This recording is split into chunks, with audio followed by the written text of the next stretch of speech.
हाय लोगोफोर आं देबल' नोंथांमोनखौ आंनि चेनेल बड' टेक आर'नायाव बरायबाय। चेनेलखौ साबस्क्राइब खालामनो दाबाव लोगोसे बेल आइकनखौ थुनो दाबाव जाहाथे उननि गोदान गोदान भिडिअफोरखौ नोंथांमोना मोननो हायो।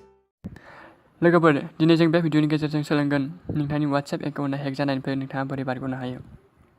अब्ला थुदो लोगोफोर भिडिअखौ गोलाव खालामालासिनो जागायदोनसै। नोंथाङा गिबियावनो नोंथांनि मबाइलनि प्ले स्ट'रखौ अपेन खालामग्रो। अपेन खालामखांनायनि उनाव नोंथाङा बै गोजौनि सार्च अप्शनाव बेवहाय लिरनांगोन Whatslock लिरनानै सार्च खालाम।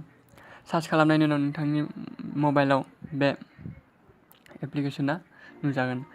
बे एप्लिकेशना नुजायोब्ला नोंथाङा बे एप्लिकेशनखौ इनस्टल खालाम। इनस्टल खालामखांनायनि उनाव नोंथाङा बे एप्लिकेशनखौ अपेन खालाम। लोगोफोर आंनियाव बे एप्लिकेशना अलरेडि इनस्टल खालामनाय दङ, स' आं इनस्टल खालामबाय थालिया।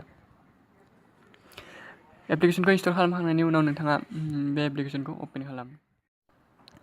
अपेन खालामखांनायनि उनाव नोंथांनि मबाइलनि स्क्रिनाव बिदि इन्टारफेस नुजायोब्ला नोंथाङा बेवहाय 1 2 3 4 होनानै बेखौ अपेन खालामग्रोनांगोन। ना बेवहाय अपेन खालामखांनायनि उनाव बे गोजौनि first option WhatsApp, second option settings, ओमफ्राय थार्ड अप्शन आनइनस्टलार बेखौ अन खालाम। बेखौ अन खालामनायनि उनाव नोंथाङा बेवहाय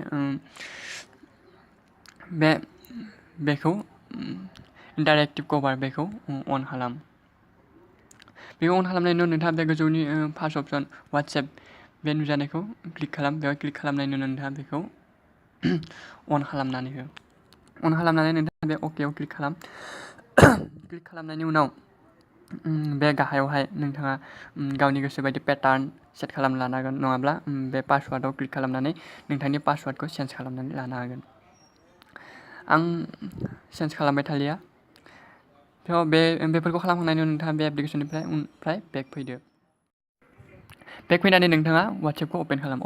नोंथाङा WhatsAppखौ अपेन खालामनायनि उनाव नोंथांनि WhatsAppआ बिदि नुजागोन। बिदि नुजायोब्ला नोंथाङा बेवहाय स्टेटासआव क्लिक खालामब्लाबो बा कल्सआव क्लिक खालामब्लाबो बे गोजौनि सेटिंस बेफोराव क्लिक खालामबाबो नोंथाङा जेबो नुनो मोननाय नङा।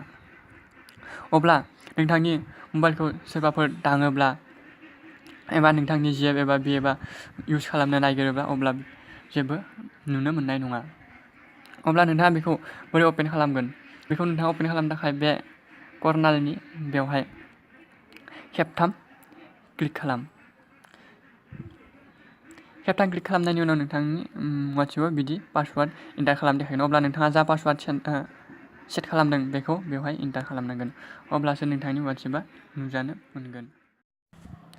स' नोंथांमोना बे ट्रिक्सखौ मोजां मोनदोंब्ला आरो भिडिअनि गेजेरजों माबाफोर सोलोंनो हादोंब्ला मोनसे लाइकथ' जाथारखागोन, लोगोसे चेनेलखौबो साबस्क्राइब खालामनायजों लोगोसे बेल आइकनखौ थुनो दाबाव। गोजोन्थों। नोंथांनि साना मोजाङै मोजां बारलांथों। जै बर' हारिनि जै।